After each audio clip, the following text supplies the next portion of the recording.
There is a specific, familiar discomfort that belongs to a particular kind of person, someone who can describe, in vivid and precise detail, the exact life they want to build, the business. The body, the skill, the recognition, and who, 20 minutes later, finds themselves unable to start the single small task that would move them one step closer to it. The vision is real, the desire is genuine, and yet the action required to bridge the distance between the two feels in the moment almost impossible to access. This contradiction produces a particular kind of shame, because the culture surrounding ambition tends to insist that wanting something badly enough should automatically produce the discipline required to pursue it. When that discipline does not appear, the explanation reached for first is almost always character-based. I must be lazy. I must lack willpower. Something is fundamentally wrong with my motivation. This video exists to challenge that explanation directly, because what is actually happening in the majority of documented cases is not a general absence of drive. It is something far more specific, far more explainable, and considerably more workable than simple laziness. The first distinction worth making clearly is the difference between general low drive and selective effort avoidance. A person with genuinely low overall motivation tends to show that pattern consistently across nearly every domain of their life: work, relationships, health, hobbies. Everything receives roughly the same diminished energy. This is not what we are describing here. The lazy but ambitious pattern looks completely different on close inspection. It is highly selective. The same person who cannot bring themselves to complete a simple, repetitive task related to their goal will frequently spend hours absorbed in research, planning, vision boards, or detailed mental simulation of their future success, sometimes producing more raw output in this imaginative phase than most people produce in actual execution. This is not the behavior of someone who lacks drive.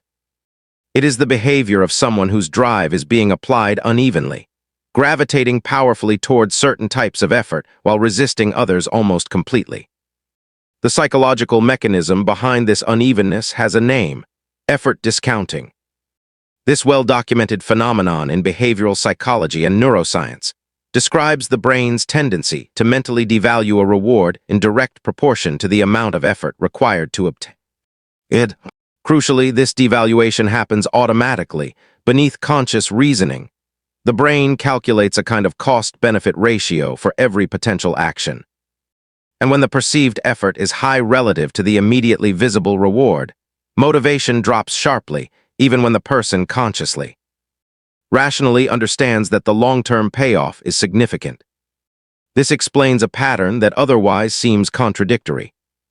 Imagining a finished goal, a completed business, a transformed body, a published book, delivers a powerful, immediate dopamine response. Because dopamine is fundamentally tied to reward anticipation, and a vivid mental image of success triggers that anticipation directly, without requiring any actual effort to access it. Executing the unglamorous, repetitive steps required to reach that same goal offers no equivalent immediate reward.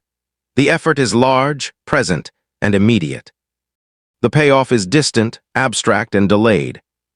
Faced with this asymmetry, the brain's reward system consistently favors imagining the destination over taking the next small step toward it, not because the person lacks ambition, but because the architecture of motivation is responding exactly as it is designed to respond, to a mismatch between effort and immediately visible reward. This single mechanism, once understood clearly, begins to explain several recognizable variations in how this pattern shows up across different people. There is the visionary idler, whose energy flows almost entirely toward ideation and vision, and who experiences genuine, near-physical depletion when faced with repetitive execution. This person is rarely short on direction. They are short on a bridge between direction and the small, often boring steps that direction actually requires. There is the efficiency seeker, whose resistance is not to effort itself, but specifically to effort perceived as wasteful, redundant, or unnecessarily inefficient. This person can work with tremendous intensity when convinced the method is optimal, but stalls completely when a task feels clumsy, poorly designed, or like a worse use of their energy than some alternative approach they haven't yet identified. And there is the burnt-out striver, whose current resistance to action is not a stable personality trait at all, but a learned response to past overexertion.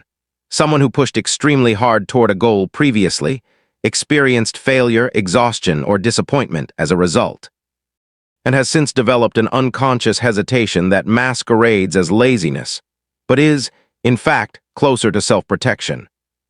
What unites all three is the same underlying truth.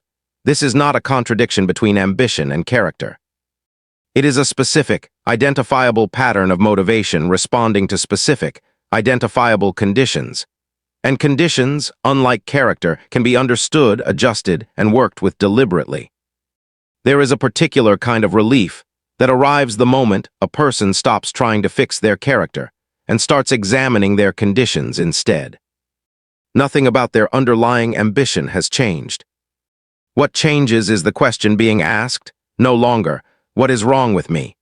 But what specific condition is currently making this action feel disproportionately effortful? And what would need to shift for that to stop being true? This single reframe is where the lazy but ambitious pattern actually starts to become workable. The visionary idler's path forward begins with recognizing precisely where their energy naturally concentrates, rather than fighting against it. This person does not need to force themselves to love repetitive execution. That fight rarely succeeds for long, because it works directly against how their reward system is wired. What tends to work instead is radically shrinking the distance between vision and the next physical action. Breaking goals into units so small that the effort-to-reward ratio shifts back in their favor. A visionary idler who cannot build the business, can frequently still write one paragraph of the business plan, because the perceived effort has been reduced enough that the brain's automatic resistance never fully activates. The skill being developed here is not discipline in the traditional sense. It is the deliberate design of tasks small enough to slip past the very mechanism that effort discounting relies on. The efficiency seekers' unlock looks different, because their resistance is rooted in something more specific than general aversion to effort, a refusal to invest energy in a process they suspect is poorly designed. For this person, the path forward frequently runs through deliberately slowing down at the start of a project to study and optimize the method itself. Rather than charging directly into repetitive execution, they instinctively distrust. Once an efficiency seeker becomes genuinely convinced that a system is well designed, that the steps are not wasteful, that the sequence makes sense, that the effort being asked of them is actually necessary rather than arbitrary, their capacity for sustained, intense output frequently exceeds what either of the other two profiles can produce. Their apparent laziness is, in many documented cases, simply unmet intellectual standards for the process being asked of them. The burnt-out striver's situation requires the most care, because what looks like laziness here is functioning as a protective response to a previous wound. Pushing this person harder or shaming them for insufficient drive tends to deepen the very pattern it is trying to override. Because the underlying issue is not motivation at all, it is an unresolved fear that intense effort will once again lead to disappointment, exhaustion, or failure.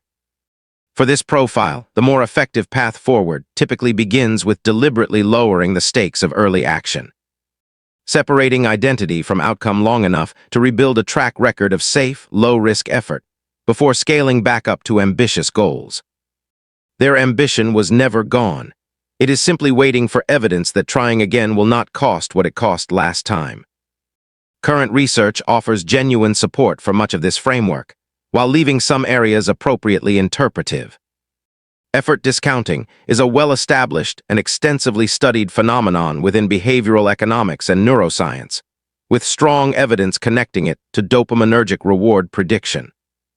Research on procrastination has increasingly moved away from framing it purely as a time management failure, with psychologists such as Dr. Tim Pitchell describing it instead as primarily an emotion regulation problem, an attempt to avoid the discomfort associated with a task rather than a simple absence of willpower. The distinction between general low conscientiousness, a relatively stable personality trait, and selective avoidance tied to specific emotional or cognitive triggers, is similarly supported within personality psychology. The precise profile distinctions offered in this video function as a practical, interpretive framework built on this research, rather than a rigid clinical classification. It would be incomplete to present this pattern without naming its genuine risk if left unaddressed. A persistent, unexamined gap between vision and action does not remain neutral over time. It compounds, producing accumulating self-criticism, a slow erosion of trust in one's own follow-through, and in some cases, a learned helplessness in which ambition itself becomes a source of pain rather than motivation, simply because it has been disappointed so consistently. This pattern deserves to be taken seriously, not romanticized. But the more useful and more accurate framing is this: the same brain that resists repetitive, poorly matched effort is frequently capable of extraordinary, focused output once the conditions genuinely fit how it operates. The goal is not becoming a fundamentally different person with a different temperament. It is identifying, honestly and specifically, which conditions your particular wiring requires: smaller increments, better design systems, lower initial stakes, and then deliberately building those conditions into your environment, rather than relying on willpower to overcome a mismatch that better design could simply eliminate. Before this video ends, consider which of the three profiles described here feels most accurate to your own experience: the visionary idler, energized by ideas and depleted by repetition; the efficiency seeker, ambitious but allergic to wasted effort; or the burnt-out striver, whose drive is intact but currently protected behind old caution. And once you have identified it honestly, ask yourself this: what is the one specific condition, task size, process design, or stakes that, if changed today, might finally unlock the action your ambition has been waiting for?